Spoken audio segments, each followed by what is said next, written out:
Kicking off the list at number 10, smoky behind. When somebody tells you that you're just blowing smoke, it means that you're lying, okay? You've now been given exaggerated information of sorts. Well, back in the 18th century, they literally had to blow tobacco smoke at your behind. Yeah, weirdest work break ever, I'd say. So why did we perform magician enemas back in the day? What was the deal here? Well, tobacco smoke enemas were used to treat quite a few symptoms, or they thought so, including a common cold. These enemas came in these fancy kits with a fancy rubber tube. It was all fancy because it was an honest medical practice at the time. It was done by legit medical practitioners. This is the funniest part. The idea was that the tobacco smoke could warm up a soon-to-be deceased body. The nicotine would stimulate your adrenal glands, jolting you back into good health. The best health, might we say. And the way they would do it in the mid-1800s was by just blowing smoke and just waiting, seeing what happened. We're figuratively and literally blowing smoke. That's the origin of that saying. Fun fact there. Imagine doing that today. Like, hey, I think I dislocated my shoulder. What do I do? He's like, hey, one sec. Number 9, alarm clocks. While the medical world was one threat in Victorian times, apparently so was the technological side. Who knew? We obviously didn't have reliable alarm clocks back in the 1800s, obviously, but we did have jobs. So in order to get up on time, lamplighters or knockers would come by and tip you off. Yeah, they would just yell in your window and just alarm. That's how you'd wake up. A man would yell into your window and smack you with a stick. Legend has it, a young man named Sam Wardell, he got a little creative with his wake-up calls. He needed more than a lamplighter at 5 a.m., so he would Tony Stark this alarm clock gadget. He would use wires, a bunch of stones, all that unsafe stuff. Then at a certain time, stones would fall to the ground, of course waking him up, and presumably everyone else in the building. That would be alarming. Well, Christmas Eve 1885, tragedy unfolded. A few friends had come over for a holiday visit, so Sam had to move some furniture around, rightfully so, to make room for, windmills and breakdancing, whatever they did in Victorian Christmas times. The next morning, he forgot to put things back in the small apartment, and the obvious happened. The rocks then fell on him while he was asleep. Yeah, that probably doesn't feel too good. I thought iPhone alarms were jarring. I take back everything I've ever said. Number 8, relaxative. Okay, so right off the bat, the Victorian era was a little messy. I'm sure you've gathered this by now here on Bumblebee. But these messy new illnesses were putting lots of pressure on medical practitioners, so they were desperate for these new treatments. We laugh at Victorian medical treatments, but they tried, okay? They at least tried. They also achieved many medical breakthroughs as well. But when it comes to handling chickenpox in the Victorian era, well, that wasn't one of them. That was not our finest hour. Chickenpox in the Victorian era was being treated by using laxatives. Yeah, let that sink in for a moment. I have chickenpox. What should I do? Well, try some laxatives. Yeah, folks would slam some castor oil and then, ready for this? They would get even more sick. Who would have thought? You thought you were uncomfortable before castor oil. Yeah, chug that, and then now you're even weaker. Now you're dead. Number 7, backed up. Let's say it's the Victorian era and let's say you're constipated, right?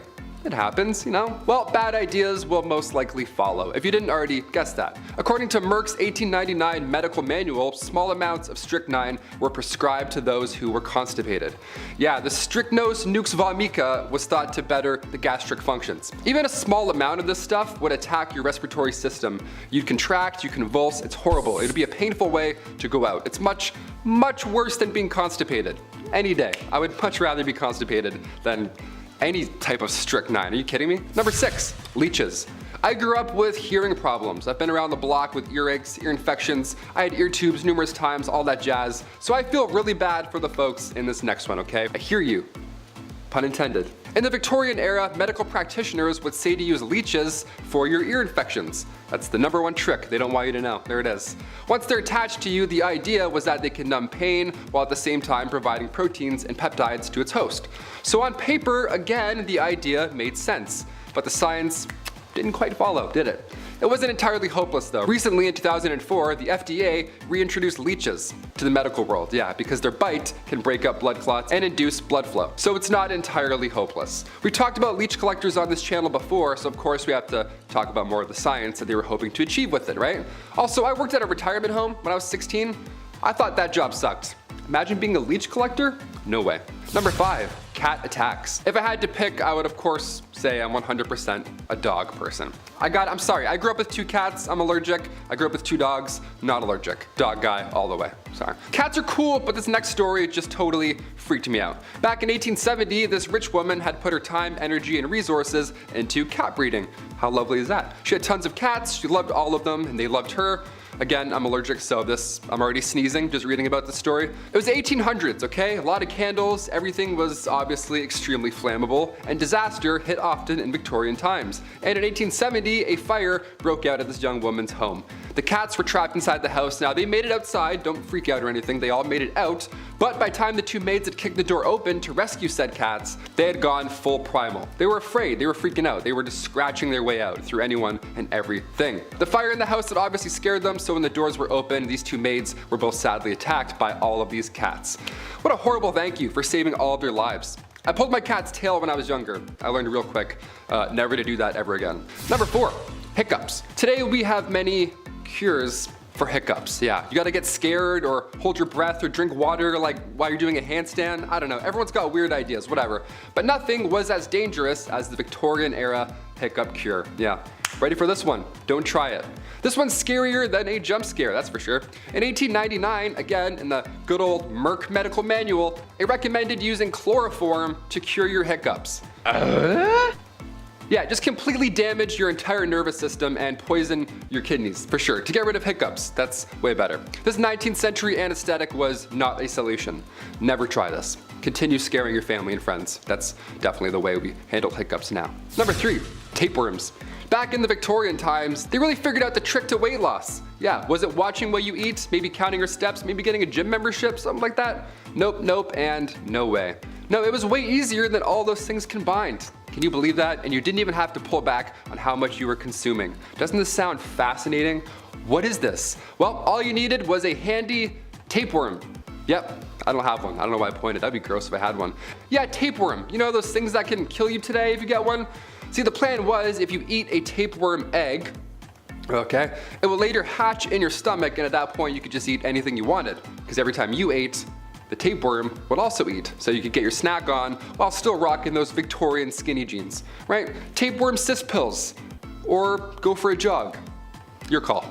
Number 2, Victoria's reign. Queen Victoria's reign started in 1837 and it lasted until the Queen's death later on in 1901. At just age 18, Alexandrina Victoria had to rise up to the throne. She was born, of course, on May 24th, 1819. Queen Victoria was 5th in line when she was born, so right off the bat, it was actually highly unlikely that she would ever get the crown. Then one by one, out of nowhere, all of her family members began passing away suddenly. In 4 years, 3 of Victoria's cousins passed away, and then her father and grandfather both died a week apart from each other. So by the time 1830 rolled around, Victoria was only 11 years old, and already she was next in line for the throne. That's how fast it happens. So as if that wasn't already stressful enough, Victoria was brought up under the Kensington system, which if you haven't heard of before, it's pretty awful. Victoria's mother, Duchess Victoria of Kent, she created this Kensington system to control her daughter. She literally isolated the child from mates or family members, anything fun or social, you name it. Her mother did this to keep her pure, of course, to keep her the most pure lady. This system sounds awful. Her mother would monitor her every action, including who she can see or speak to. Victoria only had 2 playmates growing up. That's it. I'm like, hey, me too. She had her half-sister, Princess Fedora of Leamington, and the Duchess attendant Sir John Conroy, his daughter, Victoire. I mean, only 3 friends growing up, that's cruel. She shared a room with her mother until she was finally queen. Yeah, she couldn't walk down the hallway alone at any point. She had to always walk with her mother by her side, even to the washroom. That's crazy. Victoria has reflected on her childhood since, and yeah, she hates John Conroy for manipulating her mother, and she actually refers to him as Demon Incarnate, so that's good. It's a nice nickname. Incarnate? He's a demon. He's the worst. Let's just call him that. And finally, number 1, royal enemies. Being the queen and all, a security team is of course needed at all times. And during her reign, there were multiple attempts to harm the young Queen Victoria. The first attack was back in 1840. It was a young guy named Edward Oxford, and he attacked the Queen's carriage. Just ran at it like a crazy guy. Obviously, and thankfully, nothing happened. But when Edward was later accused of high treason, he was actually found not guilty due to insanity. Then a couple years later, in 1842, it happened again, but this time it was 2 men attacking the carriage. And then in 1849, her carriage was attacked by William Hamilton. In 1850, as the carriage was passing the gates of Buckingham Palace, Robert Pate, a retired soldier, ran up and hit the carriage with his cane. He was going nuts as well. Everyone wants this carriage. This is like the ultimate, no one's getting through this carriage apparently. Victoria was okay, luckily, but of course she was shook after all these events. Then again in 1842, 1849, 1872, attempt after attempt, it was horrifying. But then things got a little worse. with a man named Boy Jones. Yeah, this guy stalked the Queen from 1838 until 1841.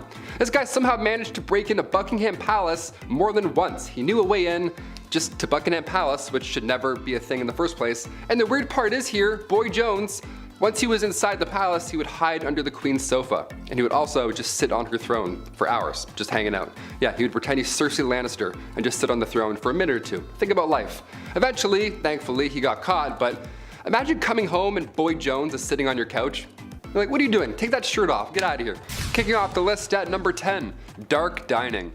I don't know about you, but I can't eat in the dark. I need to see every single bite that I'm eating, okay? Call me crazy.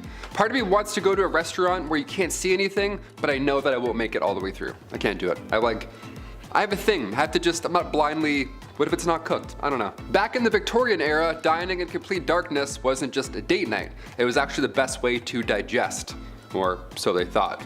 That's why many Victorian era homes had their dining rooms set up in their basement. How random is that?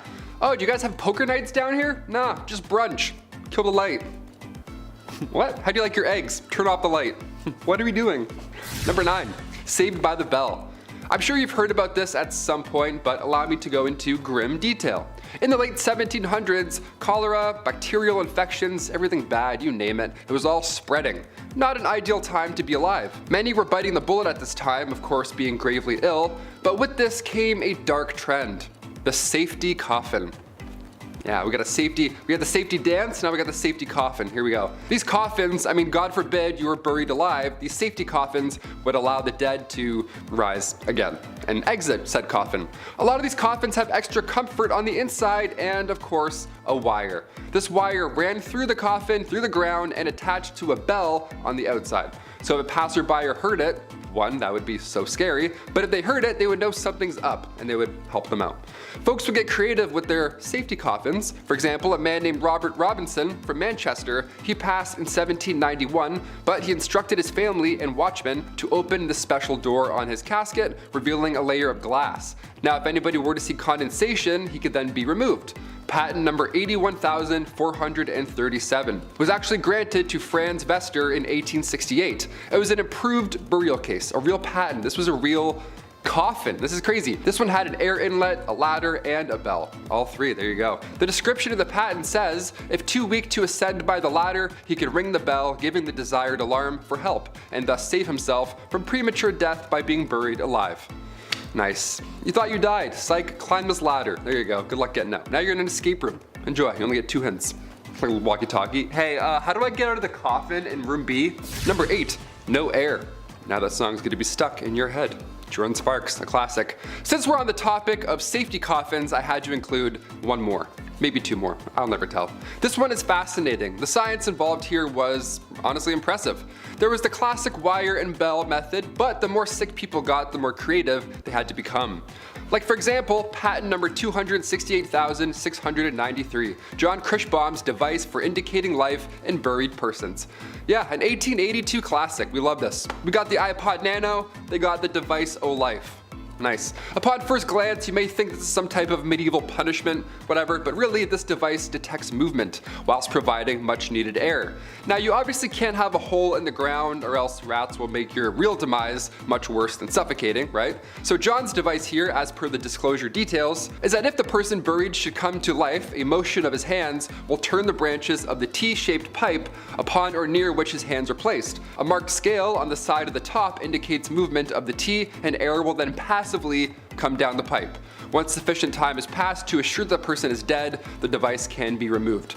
Yeah, imagine waking up with this in your hands. I wouldn't be calm enough to turn it and then breathe in a passive amount of air. No way. There's nothing passive about waking up in a coffin. Number 7, bad hair day. Okay, you want it messed up? Let's do messed up. Hope you're not eating any food right now, especially not eating in the dark. 2 red flags. Okay, the Liverpool Daily Post back in 1869 had readers invested on this fateful day. Right on the cover it read, a 30-year-old passed away in the village of Lincolnshire. Now at the time, that's not far off from average life expectancy in the 1800s. But this case was odd. Everyone wanted to read about this. This case was noteworthy. It was important that folks understood what took this young lady's life. Doctors asked the family if they can carry out a post-mortem, and lo and behold, they found a 2-pound solid chunk of hair sitting in her stomach. 2 pounds. Ugh, that's what happened. That's how she met her fate. That's horrible. This ball of hair caused an ulceration of the stomach and ultimately caused her death. The woman's sister did note that over the last dozen years or so, she had casually been eating her own hair. So at this time I say, if you know anybody eating hair, send them this link. It's not a good idea. Cut that out. Stop doing that. Number 6, the Great Famine. Weird time to talk about a famine after the hair incident, but okay, here we go. Back in 1845, a potato crop that a lot of the Irish population relied on was no longer available. This was huge. This is bad history right here. A group of microorganisms wiped them all out, and in result, around 1 million folks died or had to leave. It was draconian law at this point and British ruling that made the exported food hard to reach people. This famine led to Irish independence and anti-union movements. Historical, definitely. Messed up? Absolutely. Number 5, Queen Victoria's name change. Every year on May 24, we set off fireworks, then we have way too many hot dogs. It's the best. We call it Victoria Day, right? It's for sure called Victoria Day, right? Well, back in 1819, Victoria was christened in an almost private ceremony. It was small, obviously. Victoria's uncle only let a few people attend. Like I mentioned in part 1, she had an isolated childhood with the whole Kensington system. That was no way to live. But even the day she was christened, trouble awaited. Her name was Alexandrina Victoria, and at the time, the name Victoria was not regal. It was of French origin, almost an odd name to have at the time, so she was immediately advised to change her name to something more traditional. But as our calendars can definitely confirm, she said, nope, I'm good. Victoria Day. Yeah, it's definitely Victoria Day. Number 4, tattoos. I only have the one tattoo, but I've always wanted more. Just not so good with needles, you know? I got my eyebrow pierced and I fainted. It's a fun fact, I have a little scar there. Not great with needles. Some of the designs are so beautiful on tattoos, the amount of pain you all sit through, I'm impressed, honestly, mad respect. The tattoo craze really took off once Queen Victoria's son, the Prince of Wales, he went and visited Jerusalem. And of course he saw copious amounts of body art and was inspired. Inspired, we'll say, yeah. So upon his return, he was all about ink at this point. And the Prince of Wales, well, if he has a sleeve, well then maybe I can have a sleeve, right? What's going on? It wasn't a sleeve, really. It was a cross. The prince got a tattoo of a cross in homage to the Crusades. So if you're gonna try and convince your parents to let you get a tattoo, just, you know, tell them the Prince of Wales did, right? You're just trying to be a royal. Number 3, Gym Day. Believe it or not, there were around 200 gyms across Europe during Victorian times. Yeah, just like 6 good lives. You're like, what's this about? Even Victorian dudes skip leg day. How great is that, okay? It's not just you. These gyms weren't bright, they weren't open, they weren't well ventilated, they weren't motivating, and definitely not safe. None of those, definitely not. No, Victorian gyms were reserved for the upper class, obviously. Grab your pocket watch and blazer, Ezekiel. We're doing squats today. These machines also were not ideal. They were designed as antiques first rather than their purpose. Also, half of these look like saw traps. Like, are you kidding me? No way I'd bend my arm around any of these devices. No way. All those wooden wheels? No. I'll stay weak and brittle, thank you. Number 2, ghost photography. How to look back. I don't like talking about ghosts. As if the reanimated corpses coming back to life while they were ringing a bell wasn't scary enough. Yeah, let's talk about 1800s ghost photography. The camera was a hot new invention at this time, so tales of ghosts and spirits were now easily believed.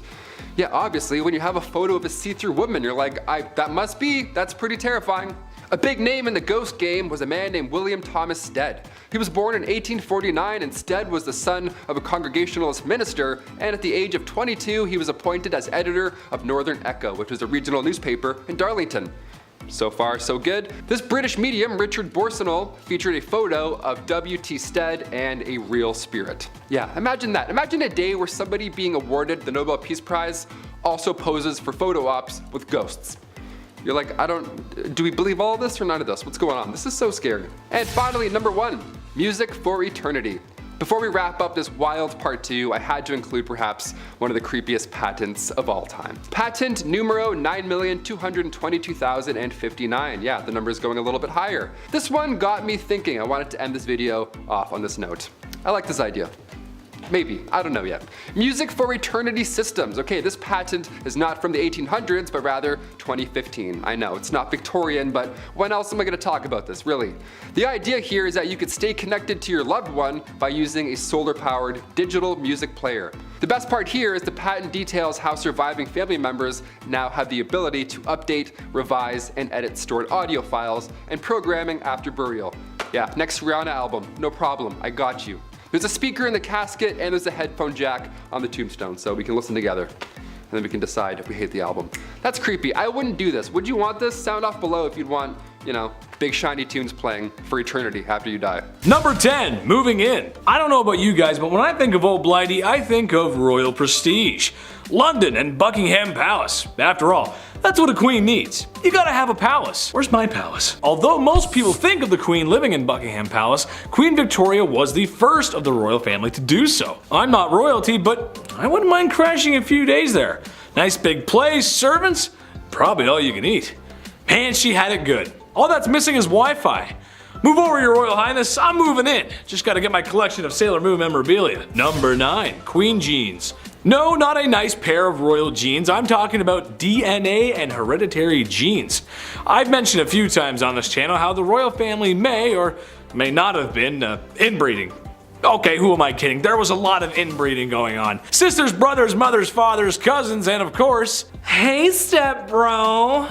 Now, as lovely as that seems to some, unfortunately, crossing the hall to reproduce can have ill effects, as inbreeding is known to have complications with birth and their offspring. Well, Queen Victoria may have been the first carrier of hemophilia B, a blood-clotting disease. While not having it herself, it's thought she passed it down through royals related all throughout Europe. Tsar Nicholas II's son comes to mind.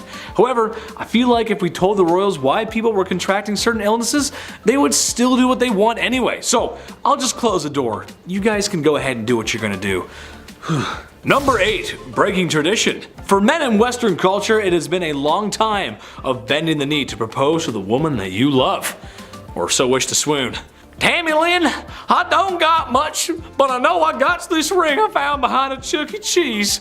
So what I would like to do is I Jim Bob Billy Abernathy am asking for your hand in marriage. So romantic. Anyway, bad jokes aside, you'd be wrong in thinking that's how it went for Old Blighty. When the young monarch met her cousin, Albert, the love juices were flowing. She knew she was gonna have to lock him in and propose to him before he could get the chance.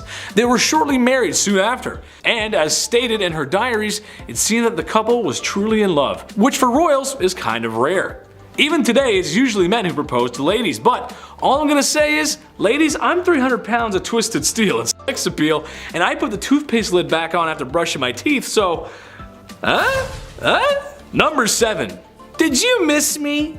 Queen Victoria was a leader. She held a lot of power, and that means people sometimes got a little crazy and wanted to remove her from such power. So for Queen Victoria, it should be no surprise, however uncouth it was, but she had multiple assassination attempts on her life. A lot of which were people firing shots at her carriage for some reason with a pistol. And a lot of these attempts leading people to being declared insane. And one specific amateur who tried multiple times to end the royal and failed every time. 8 times to be specific. I feel like after the first 4 times when the guard saw this guy approach, it was like, oh, man, this guy again. Oh, brother, this guy stinks! Anyway, all attempts to end her life failed, and she became the 2nd longest reigning queen, next to Queen Elizabeth, of course. Number 6. Oh, Christmas tree, oh, Christmas tree. I was honestly shooketh when I learned this, but you know that thing a lot of people do around the holiday season where they get a big green tree and they like decorate it because of the holiday called like Christmas? You might have heard of it. Yeah, I've never heard of it either. Bad jokes aside, the queen and her husband may have popularized the Christmas tradition of decorating the tree after sending trees to local schools and army barracks. An image of the family decorating the tree was also published that Christmas. I wonder if they popularized any other traditions as well, like your aunt drinking too much wine, and that one uncle, no matter how many times he's told, says something at the dinner table that would have him sitting in HR so fast that, well, he'd be sitting in the HR office for saying something like that in public. Everyone's got an uncle like that. Number 5, the terror of London. If you're into serial killers and just a little goth or emo, I mean who isn't, then you know who Jack the Ripper is. If you don't, he was a serial killer who roamed the streets of Victorian England and killed multiple women of the evening, in what can be called the first, or one of the first, modern serial killers. Jack the Ripper, however, is one of the psychos who got away. No one is 100% sure on who the terror of London was. However, that hasn't stopped people from theorizing on his or her true identity. No, not Queen Victoria herself, although there are some who believe he was a woman, which would explain how he got away so easily. However, another popular theory is that it was the Queen Victoria's grandson, Prince Albert Victor. While there isn't much evidence to support this claim, or any of the claims really, it is interesting and makes me wonder, maybe the royal was a killer. We'll never know. Number 4. Short kings unite! Even though I'm a semi-charming and moderately handsome internet host, I suffer from an illness a lot of men do. I suffer from shortness. When the Lord was making me, he just put a few extra drops of cute in the mix. And then there was no more room for my legs to grow. I just see life from a little bit down below. Although, I own it, and thank God I don't have little man syndrome. All toxic jokes aside, Queen Victoria may have been a good fit for us short kings, as she was barely 5 feet tall. She's known for being a formidable queen, but when you're that short, it can sometimes be difficult to keep your stature. Somebody take me seriously! Number 3. Dollies. Okay, so maybe my Sailor Moon merch collection is weird. Maybe I just want to be a cute blonde Japanese girl with a short skirt fighting evil. Can you blame me? However, something I always find strange, no matter who it is and who owns it, is a doll collection. Why? Just why? And it's never a couple, it's always a large collection. And tell me why anytime you go to visit someone and stay overnight, they always put you in a guest room where the majority of the dolls reside. There's nothing like 100 pair of creepy plastic eyes staring you down while you're trying to sleep in a bed that isn't yours. Well, Her Royal Majesty had her own collection of dolls. Yeah, that's right. You can just imagine the kind of treatment these dolls received. It said she had hundreds of them, and most likely wore higher quality clothes than most common folk at the time. Great, now my worst nightmares outnumber me, and they're dressed to the nines. Whew, dolls are just creepy. Number 2. Here comes the bride. Imagine being so powerful, so mighty, and influential that you'll create 2 Western traditions.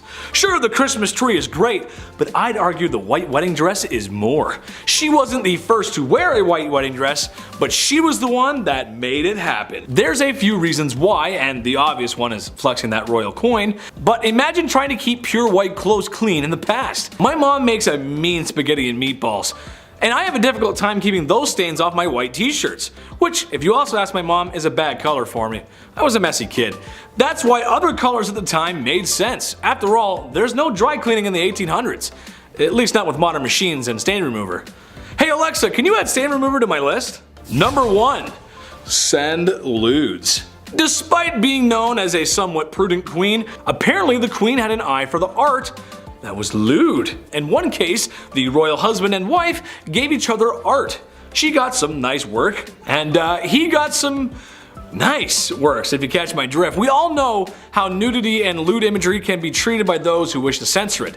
Queen Victoria felt the opposite and had somewhat of an appreciation for the human form, even commissioning a lewd painting of herself. At least lewd for the time, it was more like a wrist and ankles kind of thing, but you know. Number 10. Bottomless undies. I think I speak for everyone when I say that putting on a clean, fresh pair of underwear is a nice feeling.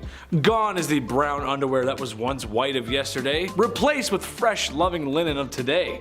Now, if you're also like me, then you probably have some underwear with holes in it. I'll throw them out eventually, I'll get around to it, just wear them a few more times first and then I'll get rid of them.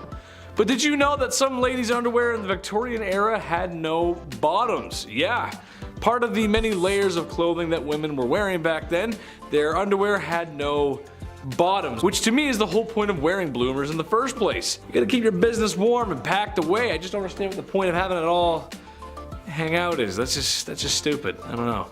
Number 9. No razors. There's a joke about the 70s, George W. Bush, and garden hedges here, but I'm gonna let you fill in the blanks. Basically, this is a time in history where you cannot hop in the whip and drive on over to your local hair razor dealership because there ain't no whips and there ain't no CVS, or Shoppers Drug Mart if you're Canadian. Today you can buy disposable razors pretty much anywhere, and there's multiple models for doing so. When things get hairy, you got options. Women in the Victorian era were not so lucky. They had to go for the natural look. Now, not that there's anything wrong with that, it's just I feel like a girl's gotta have her options. She gotta be able to, you know, do her own thing. Why not? Number 8. The dirty Thames. When you think of Victorian England and the people, there's only really 2 classes, the wealthy and the ones who are broke and sound like they're from Peaky Blinders, love. Yeah, that's right. However, even for women of high esteem with their bottomless undies and lady maidens growing a flush, the streets of Victorian London weren't very bourgeois, to say the least. Muddy dirt roads, thieves, beggars, and a really bad smell. It just didn't smell very nice. Oh, and also a really scary guy, but we'll get to that in part 1. But perhaps the most disgusting was the Thames River, which after years of treating it the same way Brendan Fraser was treated after the Mummy franchise was over, it wasn't a good look. It was full of filth, sewage, garbage, and animal cadavers, so much so that it was said you could walk across the river on top of them. That is no place for a lady to be. Ooh. Number 7. Calf ear appetizers. This one goes out to all the folks who like their steak well done, as this may be too much to stomach.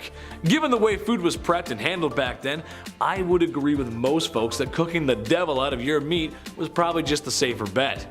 Sucks for me because I like my steak rare as you can make it. Blue, almost, honestly. I love it like that. I am also willing to bet that most of you folks who like your steak well done aren't a big fan of fat and gristle.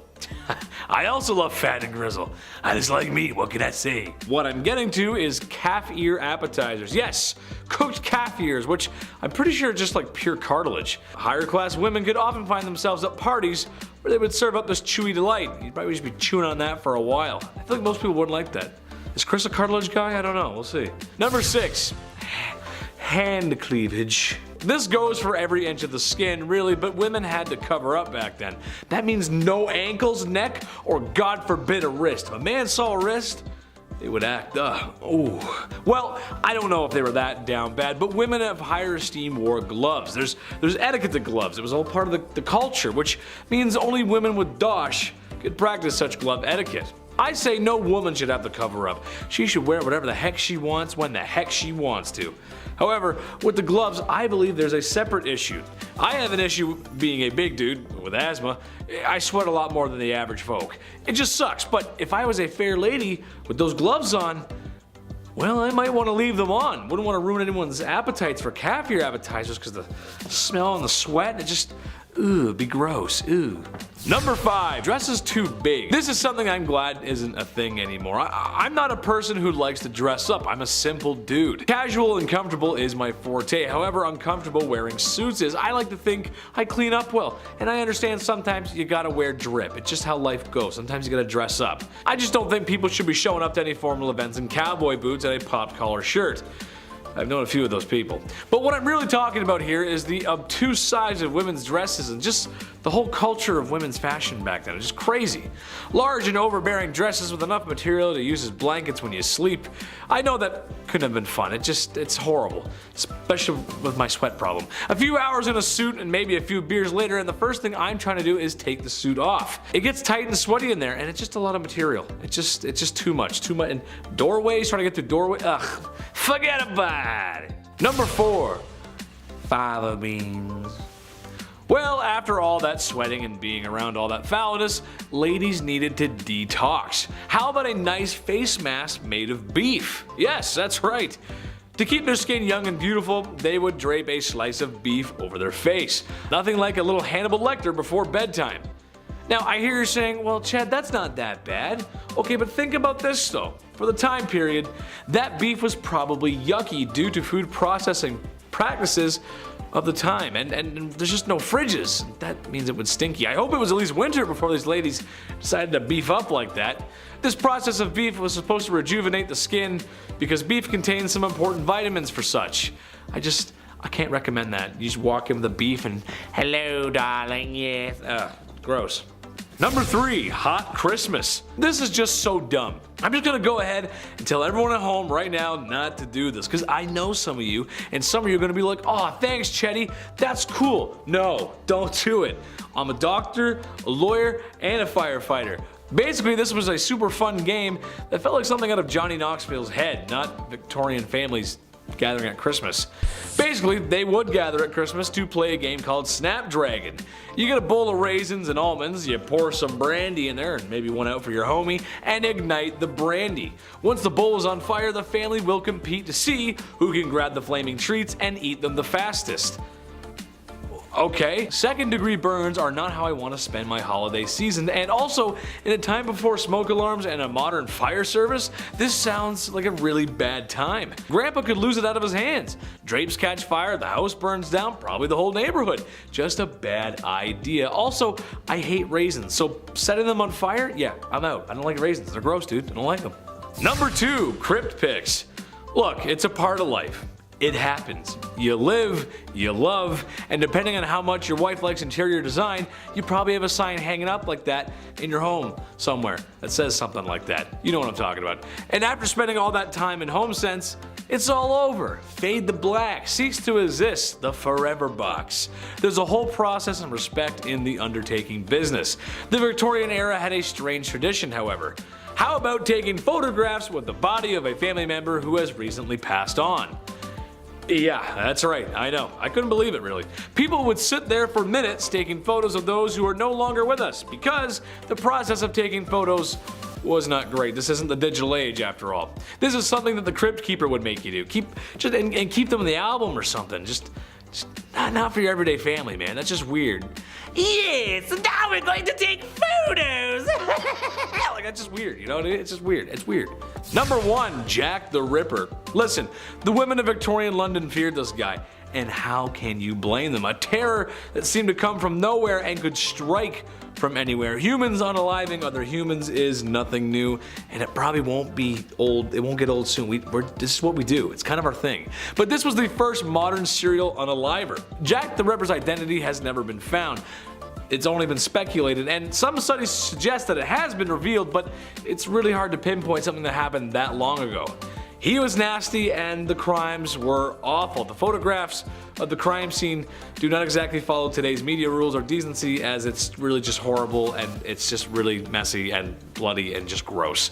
It's kind of hard to talk about this era without Jack the Ripper. Women should feel safe at night no matter what era it is. That's right, ladies, I'm on your side.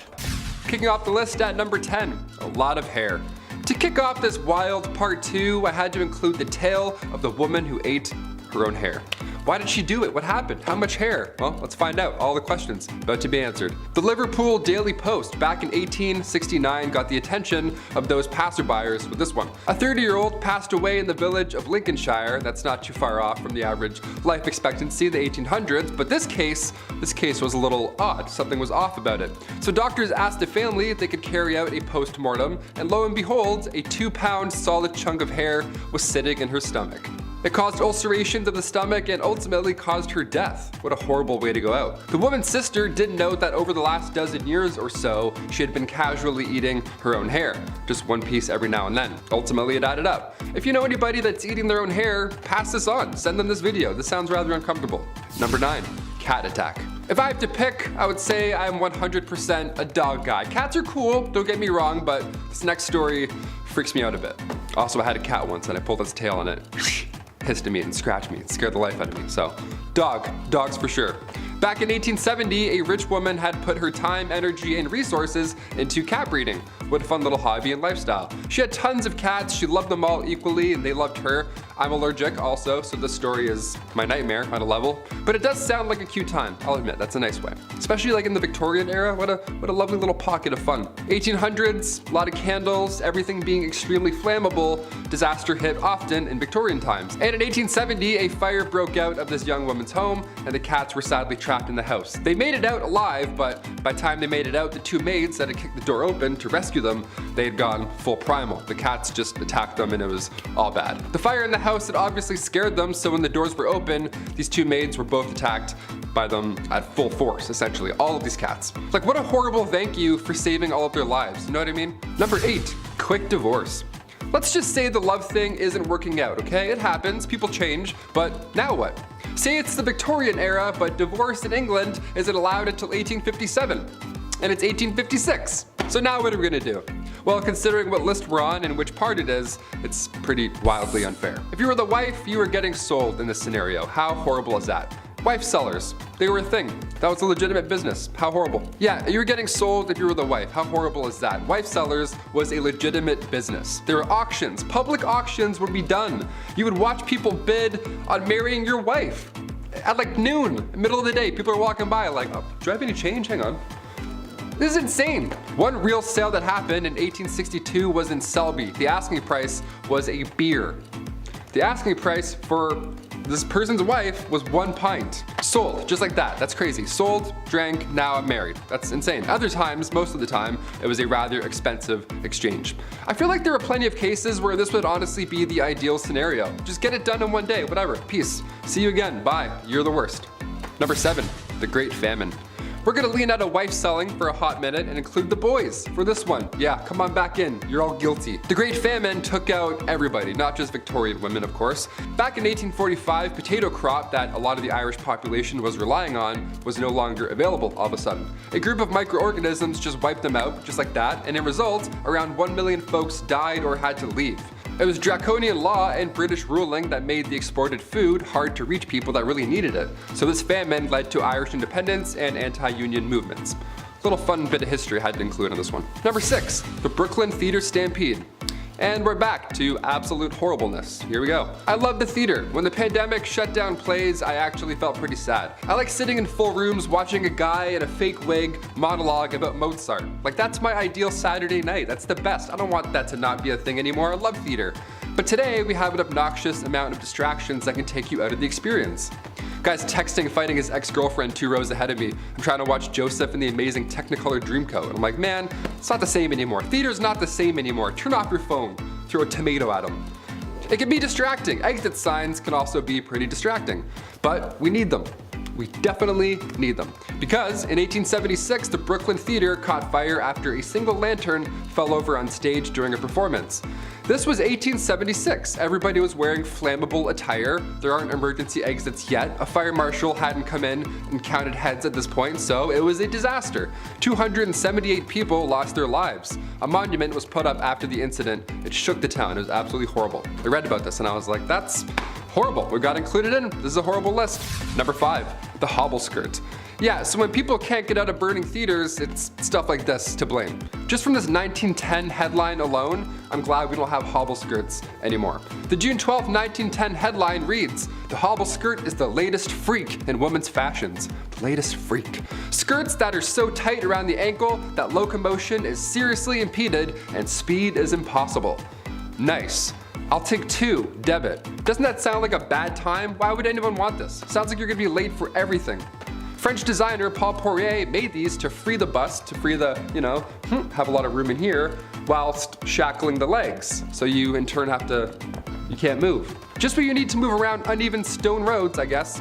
Love the practicality on this one, Paul, thanks. Despite how ridiculous and unsafe the hobble skirt looks and acts, only the wealthy could afford such a thing. Shoot! Oh man, must be nice. I'll just be over here wearing jeans like an idiot. Middle and lower class women wore skirts with slits or buttons so they could, actually walk around. Yeah, what fools. Oh, sorry, you want a button? I don't speak broke, sweetie.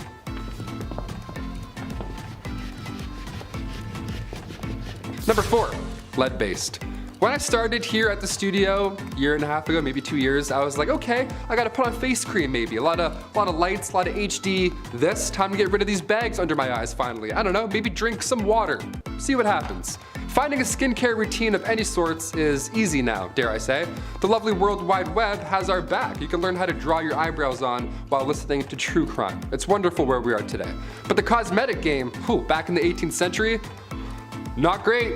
Turns out wasn't that great, not that safe. RuPaul's Drag Race would have been a lethal sport, know what I mean? Back in the 18th century, lead mixed with vinegar was often used to make your face look, more pale. The Victorian look, I guess, gotta have those veins pop out. A splash of sulfur for those freckles. Horrible idea. Queen Elizabeth I used cosmetics containing lead, mercury, and or arsenic, the same poison that took out George III and Napoleon Bonaparte. So not safe at all at any time, period. In fact, arsenic was on the priority list of hazardous substances, and toxic metal exposure is still an issue we're facing in this era, let alone Victorian. Number 3, the Kensington system. This was horrible. Queen Victoria was brought up under the Kensington system, which if you haven't heard of before is awful. I was grounded more often than not growing up, I'll admit, I was the youngest of 3, so I tried some shady stuff every now and then, but this is another level. At least I could go to the washroom without supervision, you know what I mean? Yeah, buckle up. Victoria's mother, Duchess Victoria of Kent, she created this Kensington system to control her daughter. She literally isolated the child from friends, family members, anybody, everybody, you name it. Her mother would monitor her every action on top of this, including who she can see or speak to, if there were any of those people at some point. Victoria only had 2 playmates growing up her entire life. She had her half-sister, Princess Feodora of Lenigan, and then the Duchess attendant, Sir John Conroy, his daughter, Victoria. I mean, I had like 4 friends growing up, maybe 5.5, but this is just cruel. This is just unfair. Especially with a royalty too, you'd think you can have more things. No, less. She shared a room with her mother until she was a queen. That entire time, she literally couldn't walk down the hallway alone. Victoria has reflected on her childhood, and yeah, in case you're wondering, she hates John Conrad. She referred to him as a demon incarnate, so she's got the words. Number 2, arsenic dresses. If looks could kill, literally. You've heard of arsenic and old lace at some point, but what exactly are we talking about? Back in 1861, a poet by the name of Henry Wadsworth Longfellow, real name, his wife, Fanny, also real name, her dress caught on fire and her burns were so bad that of course she sadly didn't survive. But this was sadly common in Victorian days. Puffy dresses, open candles, as we heard earlier. These dresses back then, they were flammable as is, but some of them were made with literal poison. Some of them had arsenic made to have that like green look, like the real arsenic green look. It wasn't just in clothing either. Back in 1861, an artificial flower maker named Matilda Schurer used green arsenic laced powder, and her fingernails had turned green and green foam started coming out of her mouth, and it was just a horrible way to go out. Arsenic's not supposed to be inhaled, let alone worn. Although yeah, it did look nice for a hot minute. Not worth it. And finally, number 1, Queen Victoria's threats. Being the queen and all, and we're talking about the Victorian era, I figured we'd end with this one. Being the queen and all, a security team is always needed, and during her reign, there were multiple attempts to harm the young queen. The first attack was back in 1840. It was an 18-year-old man named Edward Oxford, and he fired towards the queen's carriage, but obviously and luckily missed. But when Edward was accused of high treason, he was actually found not guilty due to insanity. Then a couple years later, in 1842, it happened again. This time 2 men fired at her.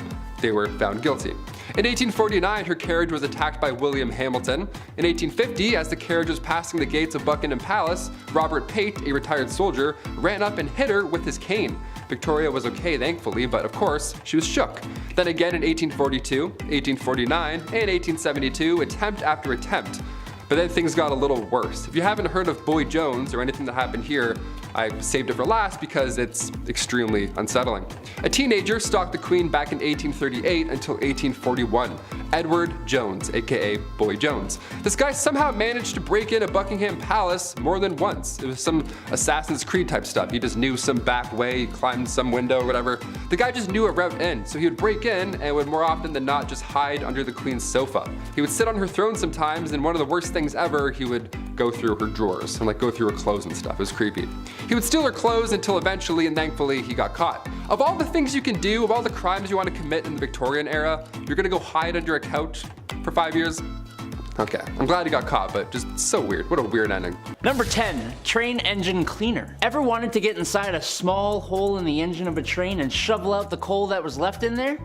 Ever wanted to go underneath a train where you can't fully stand up in the middle of the night and rake out a dusty ash pan, getting all kinds of ash and stuff in your mouth? Perfect!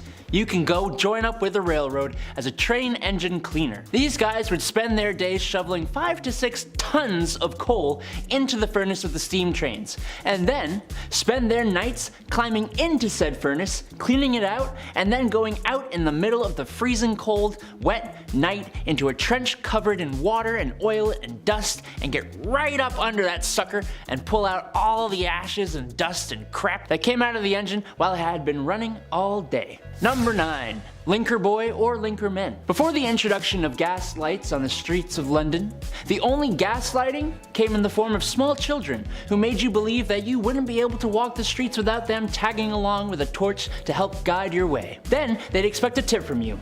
Little rascals. They weren't so bad. They were generally pretty helpful in getting you from point A to point B while being able to see one foot in front of the other. And their charge was usually just 1 farthing, or the equivalent of a quarter. The linker boy, like a lot of the jobs on this list, was actually featured in a lot of art and literature from the time, and there were even some rather infamous ones, like Lawrence Casey, who was the personal linker boy for the courtesan Betty Careless. Oi! Where you going, mate? You forgot to like and subscribe to the channel.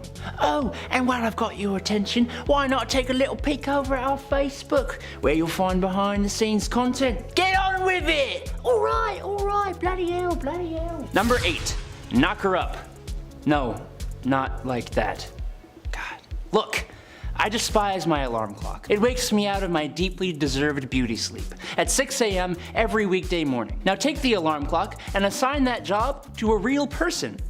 That person is a knocker-up, a person employed to wake up workers at mills and factories on early shifts, going from house to house using a long pole to knock on bedroom windows. In other words, a person employed to become the epitome of all my hatred in this world. If you had this job, well, you're not alive anymore, but I hate you. The people at the time were somewhat friendlier than they are now, and I'm sure the knocker-upper wasn't a horrible person, but I'm sure there had to be some grumpy gills who would put their hand on your chest for doing this to them. Number 7, a phrenologist. I think if this YouTube thing doesn't work out for me, I'm gonna go and make up a science. It worked for phrenologists. They claimed that a person's personality, character traits, and abilities could all be figured out by bumps and indents on a person's skull. Characteristics like secretiveness, amativeness, conjugality, and combativeness were apparently controlled by areas of the brain that they called organs of the brain. The idea was dismissed by the church, but it nonetheless gained traction through Europe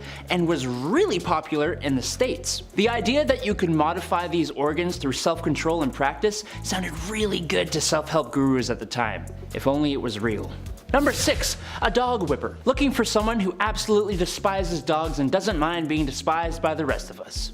Otherwise known as a dog whipper. Back in the day, huntsmen would often hunt foxes and nail their tails to church doors, which would attract dogs of the streets. You'd also have churchgoers who would bring their dogs with them to church. These dogs were not allowed in though, so they'd all have to wait outside. You know how dogs are though. They didn't just sit there waiting patiently. I'm sure some good boys and girls did, but more often than not they'd be playing and sometimes fighting, disrupting the church services. Enter the dog whipper, who was armed with tongs to grab a dog and remove it from the church grounds, and a whip that would be used on the loudest of the poor pooches. Number 5. A rat catcher. I know this will make a few of you out there squirm in your seats. Rats in Victorian England were a massive problem. They were everywhere. Every nook and cranny of your house, from the basement to the pipes. There was even an account of them spilling over from royal parks. So of course, where there is a problem, there is a job. Rat catchers were pretty famous throughout the Victorian era, and were highly praised in society, but the job wasn't too glamorous. You'd be going into the dark, dirty places where rats would make their homes and catching and often killing thousands of rats a year. Often rat catchers would use other animals like dogs and ferrets to help them hunt down the rats too.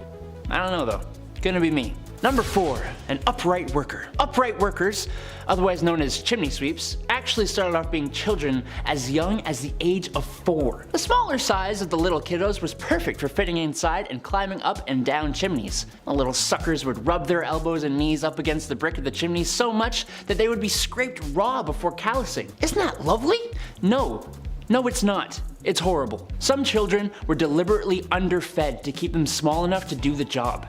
Some of them would get permanent lung damage from the dust and smut and smoke from the chimney. Some kids even got stuck in the chimneys. Thank the Lord they eventually passed a law that would make it illegal for anyone under the age of 21 to be a chimney sweep. But even then, 'tis not a profession many would like to have.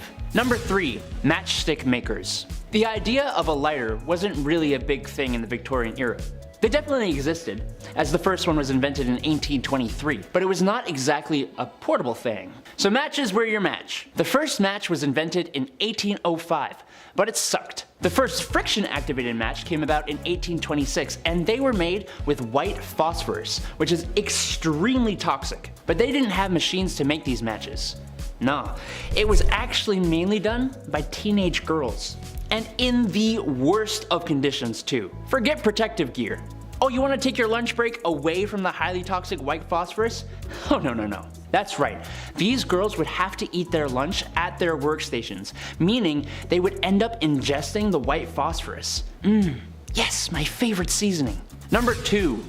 Resurrectionists. Back in the day, medical schools who wished to study the human body only really had access to the bodies of criminals who had hit the end of the line. There actually weren't too many of these bodies around, which led to a good price for bodies that were in reasonably good condition, other than being deceased. This wasn't exactly the greatest idea, as now you've created an opportunity for people with no morals or empathy to go and dig up fresh graves, becoming resurrectionists. A cool name for an absolutely god-awful profession, if you could call it that. The problem was bad enough that people would actually guard the graves of their recently deceased loved ones. No one should have to do that. Number 1, night soil man. Alright, if you need me, I'll be depositing my night soil over in the toilet. Poop. Night soil is poop. And the night soilman? Well, you see, before we had real sewer systems, the night soil you deposited at home would go into a lovely hole in the ground. As you can imagine, these would tend to fill up over time, and that's when you have your night soilman come in. Yes, his job was to clear out the poop deposits from houses and cart it away in the middle of the night so nobody in polite society would have to see it. But they were always in business, so that makes the job a little less crappy. Number 10, knocker-upper. Alright, sounds a little different than its actual purpose. Hear me out. Alarm clocks, they're not great, right? They suck, no doubt about it. Now take the alarm clock and assign that job to a real-life person. What does that look like? What does that sound like, rather? At 6 a.m. That person is called a knocker-upper. A person employed solely to wake up workers at mills and factories on those early morning shifts. Now, going from house to house, using a long pole to knock on bedroom windows, that sounds like the best job ever, right? I can't close the list with this one. This is number 10, for sure. It's kind of fun. If you had this job, well, you're probably not alive anymore. I don't know, unless you live in a weird town. The people at the time were a lot friendlier back then than they are now, so, you know, I'm sure the knocker-upper came around today. Be a little different. They'd probably be on World Star the next day. Knocker-uppers back in the day. Thank you so much for waking me up. I would have lost $14. Thank you. It was a big deal. It was definitely a big deal. Number 9. The linkerman. Before the introduction of gas lights on the streets of London, if you were traveling alone at night, well, you'd probably get lost. Because, yeah, even London now I'd get lost, you know what I mean? So that's where a linkerman would ideally come into play. They'd come in to save your night. What they would do is they would carry with them a torch to help guide your way home. They'd be like, hey, follow me, I know these streets, and then you do it, I guess. It's a little scary. At the end of this impromptu tour, they'd of course expect a little tip from you.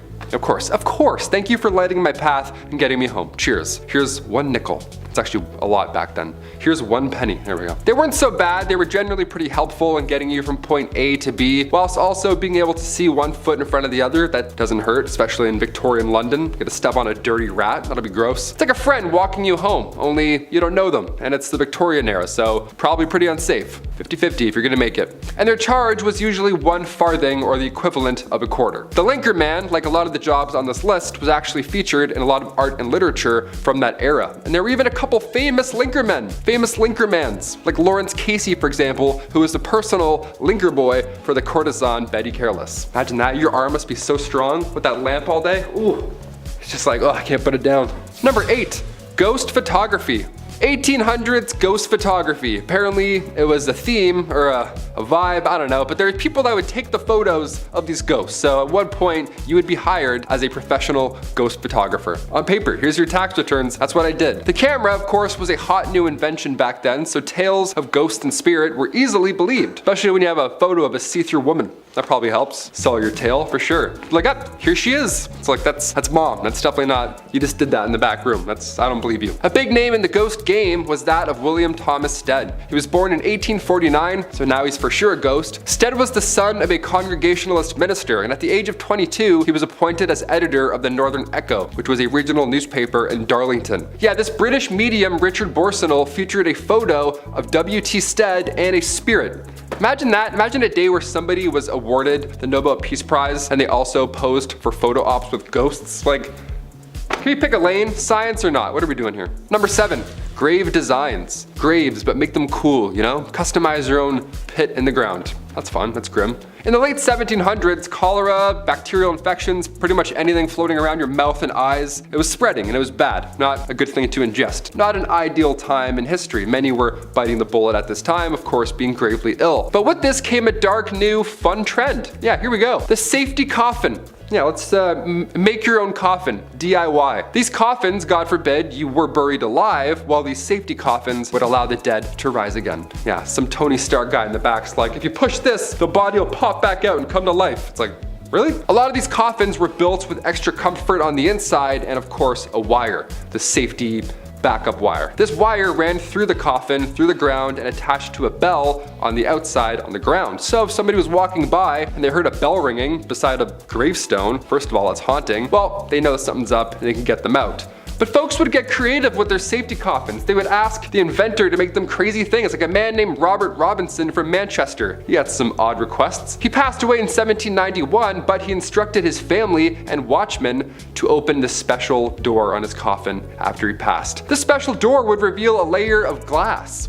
Yeah, so if anybody saw any condensation, well, you know he's still alive and get him out. Only he wasn't alive. And now we just have the world's scariest exhibit, just a real life dead man. Let's close that back up forever. I don't want a glass coffin, that's disgusting. Number 6, rat catcher. I mean, obviously you know what's gonna happen with the name the rat catcher. It's gonna make a lot of you out there squirm in your seats, and I apologize in advance. Hit that thumbs up, you know, let's even out the energy. Rats in Victorian England, they were a massive problem. They were everywhere. Every nook and cranny of your home probably had a dirty, fat rat just sitting there with its weird teeth looking at you. From the basement to the pipes, everywhere. It was literally a big problem. There was even an account of them spilling over from royal parks. So imagine that. So of course there's a problem. So of course where there's a problem, there's now a job, right? Someone's got to do something about it. Rat catchers were pretty famous throughout the Victorian era. I mean, of course, brave souls, and they were highly praised in society, but the job obviously wasn't too glamorous.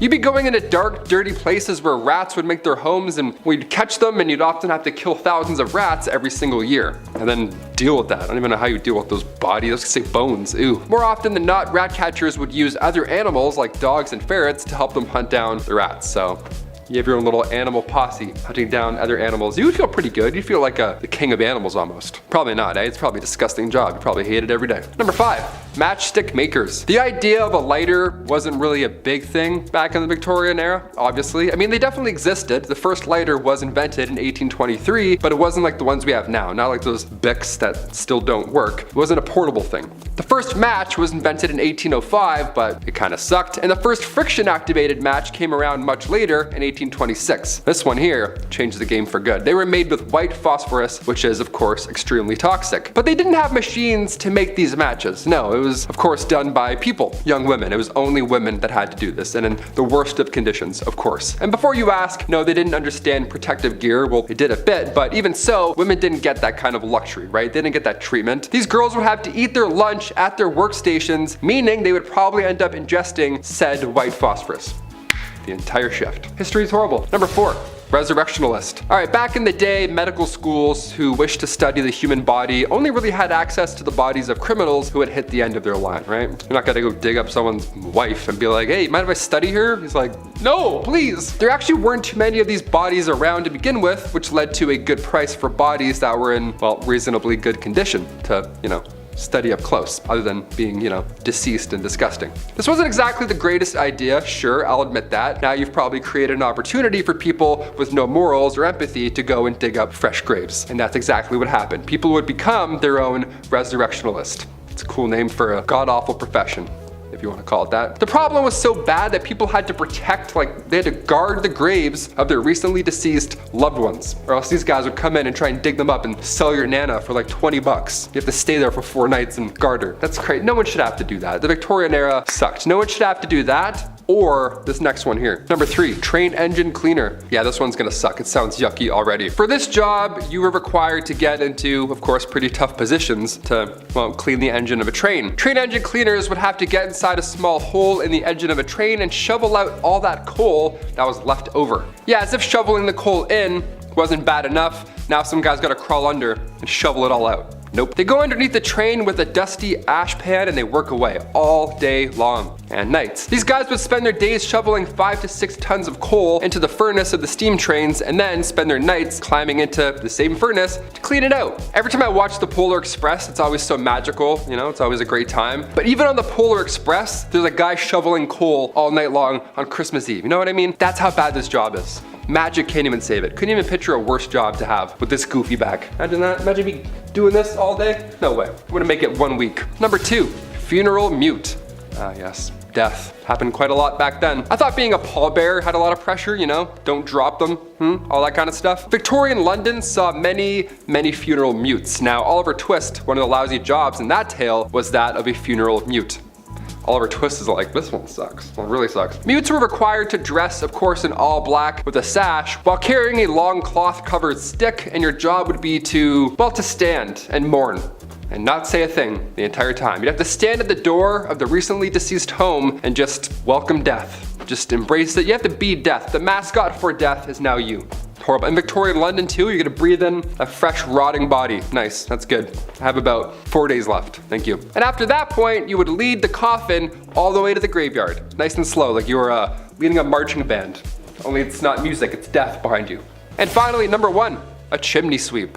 I remember doing this when I was a kid. Okay, I got some questions now. I'm gonna make some phone calls after this list. I had to do this when I was a kid, but back then it was a lot worse. It wasn't a chore, it was an actual job. This was a terrible job to have in Victorian London, obviously. Chimney sweeps were famously young men, guys. I can't say anything else here, but they were young lads. That's it. History is pretty horrible, right? You could fill it in. 1840 was a good year, all things considered, because a law was passed that made it officially illegal for anyone under the age of 21 to climb in and clean a chimney. Nice. I was 18 cleaning my chimney at home. I had no idea. I could have busted out this law and been like, actually, 3 more years, Dad.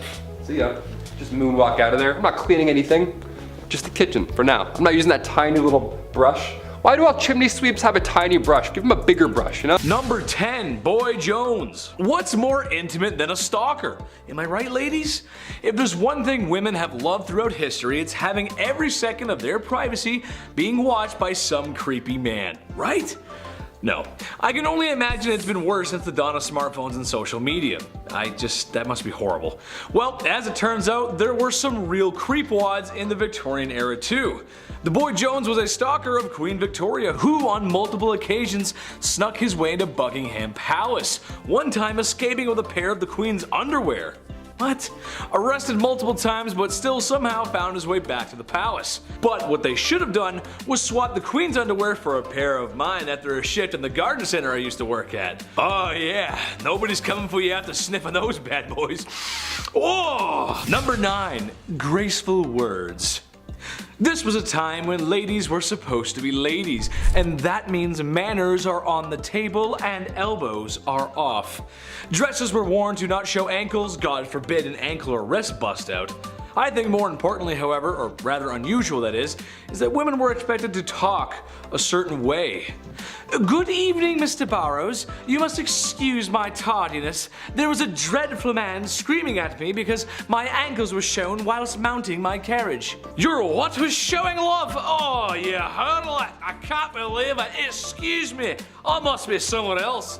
I don't need to tell you guys how ridiculous that is. I say fly out the handle, ladies. Wear what you want, do what you want. Number 8, shots. Not the kind I like. Well, I don't know about you guys, but nothing ruins the mood for me and my lady like being fired upon. Yikes. I'd like to stay the night, kid, but the automatic gunfire coming from outside is starting to get to me. See, all gangster impressions aside, things must have been that way for poor Queen Victoria as she was shot in her carriage in 1840. A young man fired 2 shots at her carriage. More attacks would actually follow in the coming years. It's kind of hard to feel that certain kind of way after bullets go grazing past your pretty face.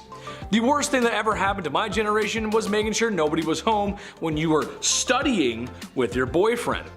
I was too busy playing Call of Duty, but at least I never got actually shot at. You know what I mean? That's just a good thing. Number 7, expectations. Alright, this one goes out to all the married ladies in the audience. Hello, how are you? I'm doing great, thanks for asking. I'm curious as to why you got married and what your expectations were. Did you marry your high school sweetheart and live happily ever after? Maybe you had a shotgun wedding and after one night at the saloon.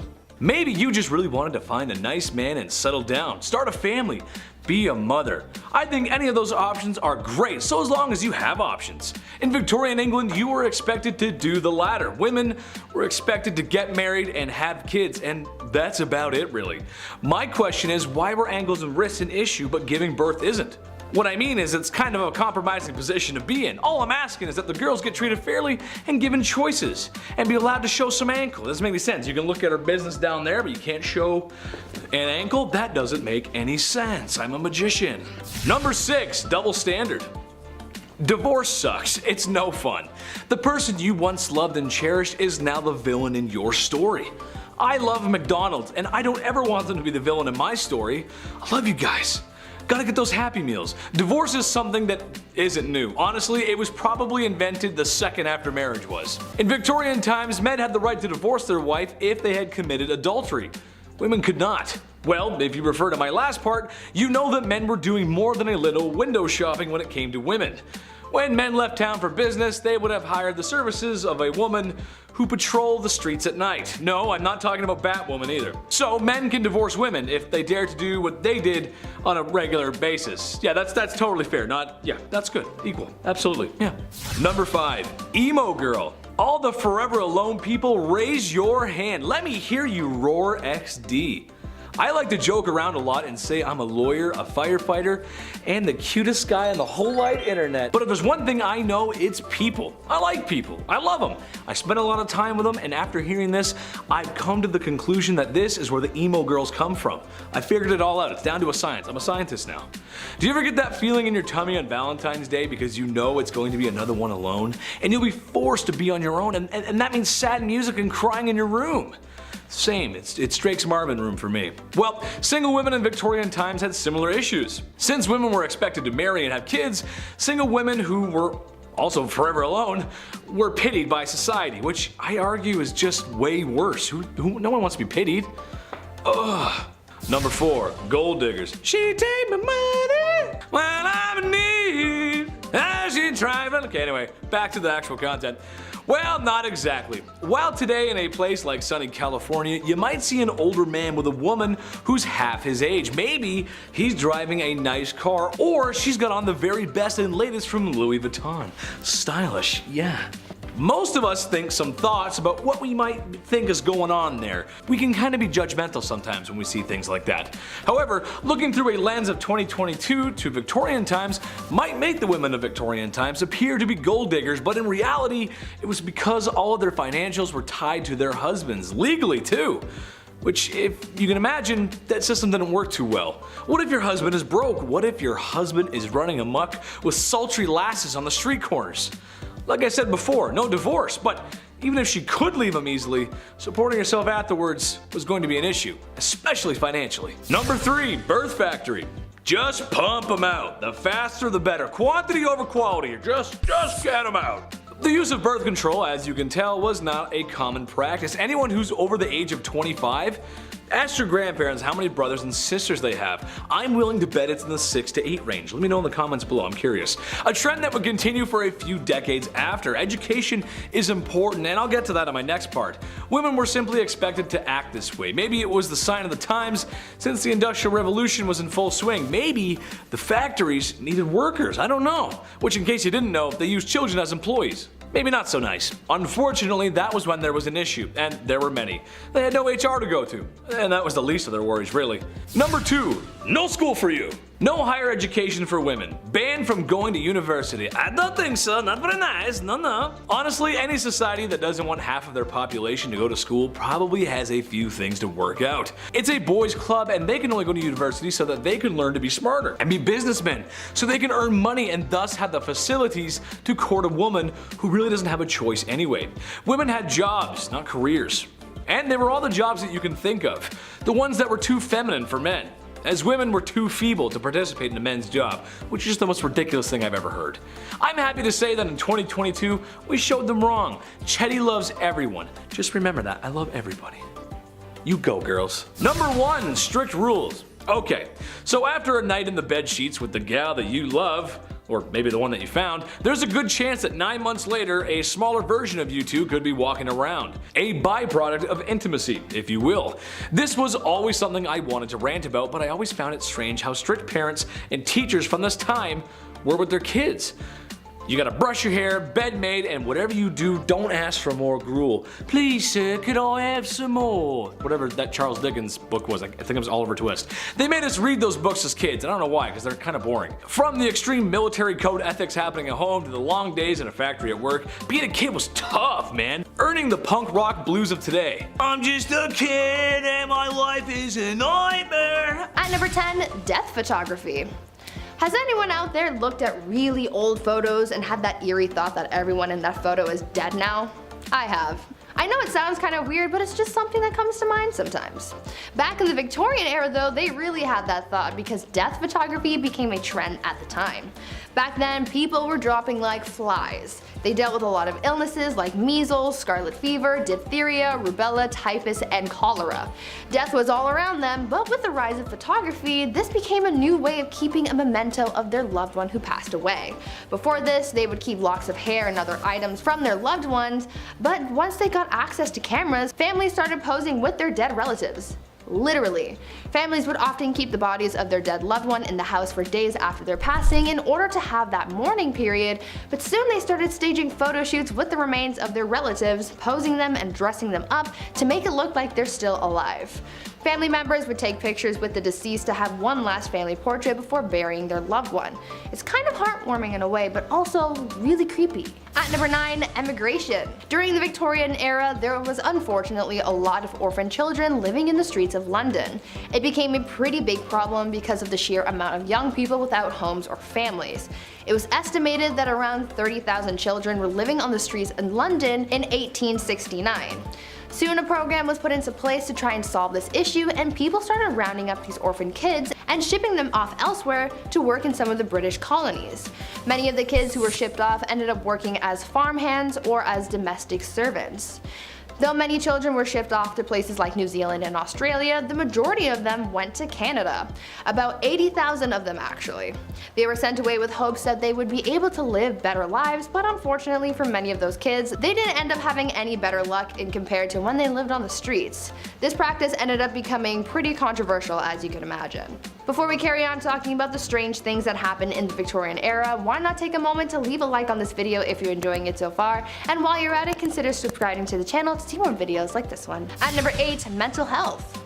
Back in the Victorian era, the study of the human brain and psyche was still relatively new, so no one really knew what was going on up in people's noggins. Mental asylums started to pop up, and people started getting diagnosed with mental problems even if the diagnosis wasn't accurate. The 3 labels that a patient could fall under were the manic, the melancholic, and those with dementia. The symptoms for those big 3 labels often varied, and people were admitted to asylums for some pretty messed up reasons. There was a list of common causes for mental illness that people referred to back then, and it included things like, quote, laziness, novel reading, superstition, an immoral life, and intemperance, as well as the act of self-pleasuring. For women, they could also be sent to asylums for some pretty ridiculous reasons, like imaginary female trouble, hysteria, rumor of husband murder, and even fits of desertion of husband. I am so glad things have changed since then. At number 7, grave robber. When you think of jobs back in the Victorian era, you might think of things like chimney sweeps and lawyers. But another relatively popular, though questionable profession was being a grave robber. Yes, people actually made a living off robbing graves. As people studied medicine, they needed cadavers to practice on, but there was a law saying that only the bodies of those who had been executed for a crime could be used as a cadaver, and since the laws changed to include less and less crimes having death penalties, soon people started running out of cadavers to practice on, and this gave way to the boom in the grave robbing industry. People could make a pretty penny for snatching bodies from cemeteries and selling them to medical professionals and students.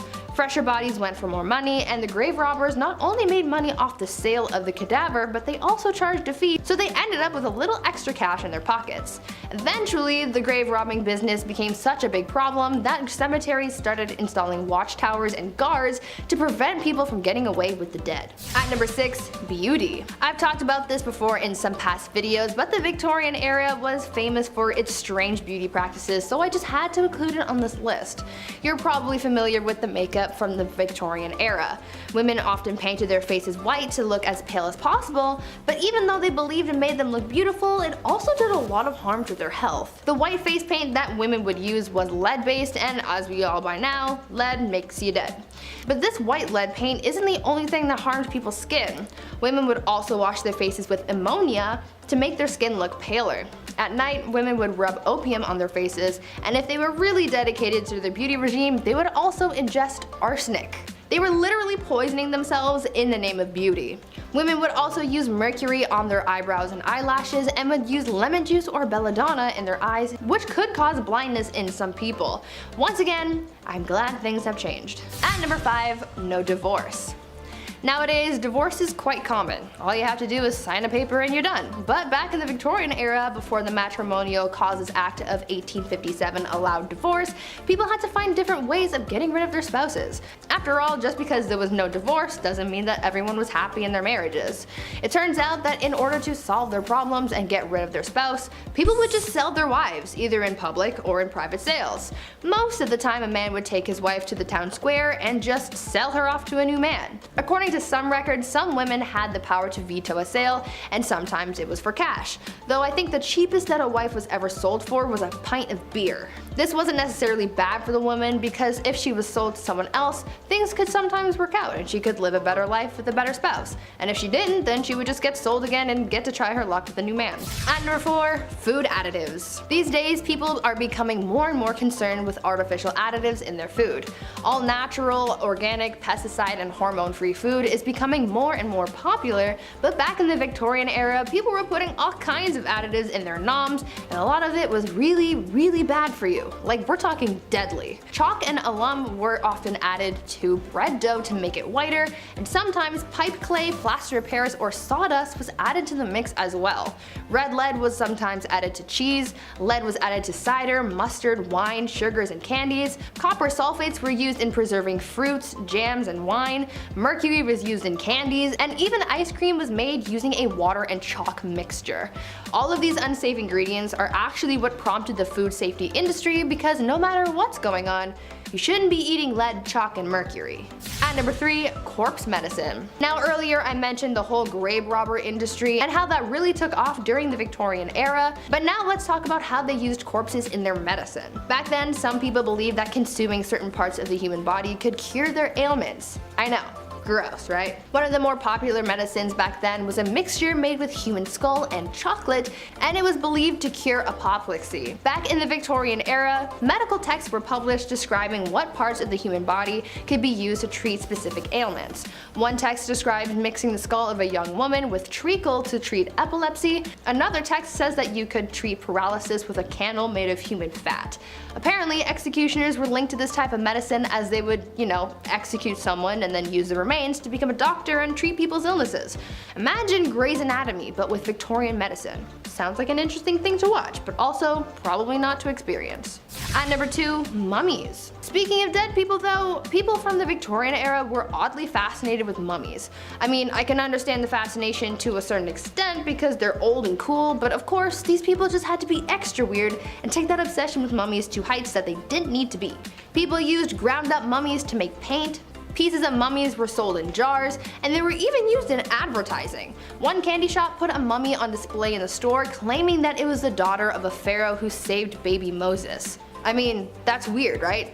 I understand that this was all happening as archaeologists were starting to uncover lost treasures and secrets from Egypt, but I mean, a mummy in a candy shop? Seems a little much. And finally, at number 1, baby farmers. Now for what I believe is probably the most disturbing thing from the Victorian era, baby farmers. Basically, this was an industry of women who would take unwanted babies and either take care of them, give them to new parents, or unfortunately have them disposed of. One famous case of the darker side of baby farmers comes from a woman named Amelia Dyer. She was known to have charged women a lot of money to take their babies off their hands, but unfortunately the children wouldn't survive Amelia's care. It is believed that Amelia was responsible for the passings of hundreds of babies, making her one of the biggest monsters of the Victorian era. Number 10, the cholera belt. This is just so silly to me. While the Victorian era seems like a long time ago, it's really only like 3 to 4 people ago. So yeah, your grandparents or maybe even your great-grandparents could have experienced a life like this. As we all know, disease was rampant back then, and thank God we're a little less gross now, am I right? Well, cholera was quite the tummy bug going around back then, causing upset stomach, indigestion, and the Oregon Trail's favorite, diarrhea. Ooh, no thanks. So the people of Victorian times came up with something that, well, wasn't only functional, but fashionable too. Very nice. The cholera belt was a piece of red fabric that was to be wrapped around the belly to keep you warm. That's because people thought having a cold belly caused cholera. Because yeah, that definitely gives you cholera. Yeah, for sure. Yeah. That's what does it. It's not. It's a sickness. It's a virus. Number 9. Scheele's Arsenic Green. For some reason, green was all the rage back in Victorian times. I'm not sure why. I'm personally not a fan of green, but except for the green screen. We love that. I know you guys can't see that, but I love the green screen. When I was a paint mixer, sometimes people would bring up the wildest colors for me to mix, and they weren't for art projects, they were for walls. So weird, but I digress. There was a common color back then called Scheele's Green. It was made in a lab by a spooky, scary Swedish guy named Scheele. Go figure. This color was used in everything: dresses, fabric, paint, you name it. The trouble is, it was a compound of copper and arsenic. Therefore, it was toxic and caused a lot of harm. It also had links to cancer. For example, when Napoleon was banished to St. Helena, the walls of the house he was staying in were painted with shades of Scheele. Eee, that's not good. Pretty sure he died of stomach cancer too, so there's a connection there. Number 8. Beetle dresses. Like I said, the green color was really in at the time, and there were other ways of achieving such a gorgeous glow besides using Scheele paint. Similar to how Cleopatra made her eyeliner, some dresses in Victorian times were made with pieces of beetle. Ugh. I'm sure there are some folks out there who probably don't mind that, but for the rest of us that don't care for Halloween or My Chemical Romance and Tales from the Crypt Keeper, hard pass. Basically any beetle or colorful bug that wings, or I guess caprices, was worth keeping was prepared and sewn into fabric. The finished product doesn't look like it came from creepy crawlies. It actually looks kind of good, to be honest. Mind you, this is a time when a lot of things were still done by hand, so there's a little bit of love in each beetle you stitch. That's kind of nice. Mom helped out with that one. That was nice. Number 7. Wearing black for weeks. Losing a family member is tough. Life can get hard. In Victorian times, passing away was a big deal. There was usually a big funeral, flowers, tears, everything, the whole works. The crazy part is, you were expected to wear black, or mourning clothes as they were called, thought to be an outward expression of one's emotions and feelings. However, it's not like that one funeral of the distant uncle you had, where as soon as you got home you ripped off your suit and hopped on Call of Duty to see what your friends are doing. Oh, on the contrary, my ninja diffusing friends, because in Victorian times, your search and destroy matches would require you to wear those black mourning clothes for a long time. Sometimes even weeks and months on end. Queen Victoria wore hers for years after her husband passed, and it was odd to see her in anything but black. That's a weird story. That's crazy. Number 6. Aniline dye. In 1856, William Henry Perkin was trying to create an anti-malaria drug using aniline. After all, the British were spending an awful lot of time in foreign nations doing as the British do and needed a cure to keep doing what they do. Well, he did not find a cure for malaria, but he did discover it makes a very lovely dye that makes deep reds, purples, and black. You need that for the funerals. Naturally, this picked up a lot of steam and began to be used in everything from socks to shoe polish. Yeah, I know, right? Trouble is, once people got enough exposure to the clothing with aniline dye, their skin would go red, itchy, inflamed, and was known for causing really bad headaches. That's because it would absorb to their skin and poison their blood. That sounds pretty actually, I don't want that. Number 5. Zinc chlorine coats. This one's bad, man, but it was stopped before it became a trend, thank God. Picture this, it's Victorian London and you're but a humble city servant. Your job is to clean the streets. One night it begins to rain, as it is known to do in England. I hear it rains there a lot, I don't know. And the city provides these humble men with coats that have a zinc chloride layer in the fabric. It was supposed to protect against rain and wetness and whatnot. A lot of chemistry in this video, but some might already guess that this was a bad idea. Zinc chloride is not only corrosive, but water soluble. So, after a shift in the rain, a lot of these men came back with really nasty chemical burns. And no, they didn't have emergency showers like in Heisenberg's RV. They didn't have that, or your high school chemistry class. It was really bad. They stopped it immediately, because that's really bad. Number 4. Asbestos fabrics. Crystal like this, he'll remember these. Picture this, it's 2004. It's Saturday afternoon and your dad just got finished watching an episode of Trucks. Nice. And now you have control over the TV remote. Saturday morning cartoons, here we come. I used to love the Kirby Show, he's one of my favorites. Love that guy. But just before you change the channel, there's a commercial with an old man who looks very concerned. And he says, "Have you been affected by mesothelioma and or because of exposure to asbestos? Then you may be qualified for compensation." I believe it went something like that. Maybe I should call Saul Goodman. Where's he when you need him? All jokes aside, those commercials were not joking. They weren't joking around at all because it's been known asbestos was very harmful for a long time. So yeah, it was pretty bad. Victorian times were no different. Mostly using things to protect from heat or fire, and while it did do the job somewhat, it was very harmful for the lungs, and like the old man says in the commercial, it could be cancerous, hence mesothelioma. I said it right there. I said it the first time when I was impersonating him, and now I can't say it. Mesothelioma. There it is, mesothelioma. Number 3, radium makeup. Okay, sure. I'll give you that radiation and radioactive materials were pretty much being discovered and barely understood for the time. Okay, sure. It was new. Look at Madame Curie. Tragic story there. So when the very interesting radium was discovered, it got thrown into everything because, yeah, why not? Radium makeup, radium watches, you name it, radium was in it. While at first exposure to radium, you'd be fine, not too much to worry about. However, after years of direct physical contact on the skin, yikes, there's going to be a problem. It's radioactive. It's the reason why you shouldn't get too many X-rays. Not that it's radium, I'm just saying radiation in general is not good for you. Not much to explain in this one except it was used and manufactured in women's makeup and they used it, and I'm sorry, that's just rough. Number 2, mercury hats. Mercury was nothing new in the medical field in Victorian times. It had been used in ancient China for a long time before that. And yes, it was poisonous. It was harmful to you. However, in Victorian times, some hats included mercury in their production process. Now, why is that so bad? Well, because mercury makes you go insane. Hence why they called it Mad Hatter's disease. I could not think of a worse name for a disease. Now, not that it's a fashion point, but this was also readily used for treating syphilis at the time. So something that's readily available for the public and health would wind up in closed production. It makes sense. If there's a lot of it, sure, it makes a lot of sense. But it makes people go crazy. Sorry, who's talking to me? What? No, I'm just kidding. Joke, funny. Number 1, cellulose nitrate. This one's crazy. As you can tell on this list, there's been a lot of clothes and fabrics mixed with some naughty chemicals. Naughty! Of course, this is years before OSHA or WMS, so it probably wouldn't happen today. However, this one takes the cake. When cotton, or a cotton-like product, is introduced to nitric acid, it forms cellulose nitrate, which is also known as flash cotton. Not because it takes its shirt off at an edgy concert, but because I cannot stress this enough how unstable and flammable it really is. Even the slightest heat source could set it off. There's even stories of people spontaneously combusting after being exposed to items made with such. The lights in the studio, they'd probably set it off. That's how sensitive it is. That's pretty crazy. More sensitive than your first day to prom, you know what I'm saying?